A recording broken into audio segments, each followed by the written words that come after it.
Well, good morning. Here we are the day after Christmas. It is Friday, December the 26th, and it's time for our morning devotional. And our devotional this morning is going to be entitled Free from the Law. And our devotional verse is from the book of Acts, and that's chapter 13, verses 38 and 39. And this is where it was written, "Let it be known to you, therefore, brothers, that through this man forgiveness of sins is proclaimed to you, and by him everyone who believes is freed from everything from which you could not be freed by the law of Moses." So this morning, our illustration is going to be an illustration about illustrations.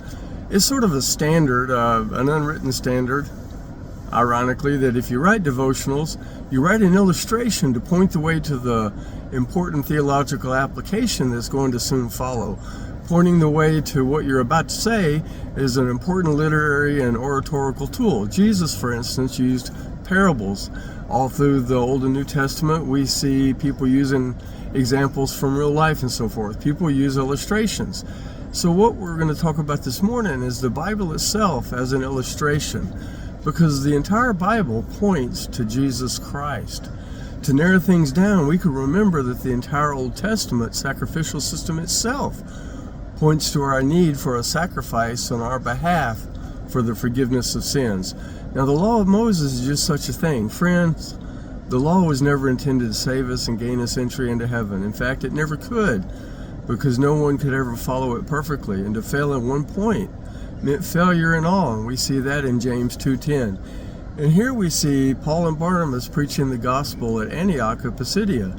They're preaching in the synagogue so that the law would have meant something to the gathered listeners. In fact, the law would have meant everything to them. The pious Jews of the day believed that following the law earned them a place with God in heaven. The problem was that their obedience was all technical.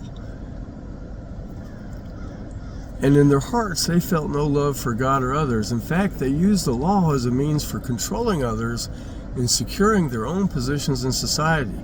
You know, friends, the more things change, the more they stay the same. Legalism still runs rampant, even in churches that make claims to be by grace alone, through faith alone. There's always someone who wants to make up some rules that you must follow in order to qualify for salvation or to keep your salvation. Don't listen to them.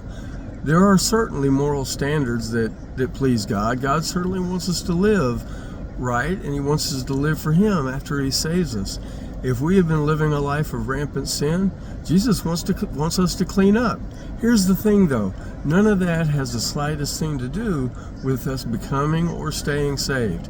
Friends, are you following the rules to gain entry to heaven? Stop wasting your time. On the other hand, if those rules have shown you how you have failed, then Jesus is waiting with grace and forgiveness to offer you. Have a great day in the Lord, my friends.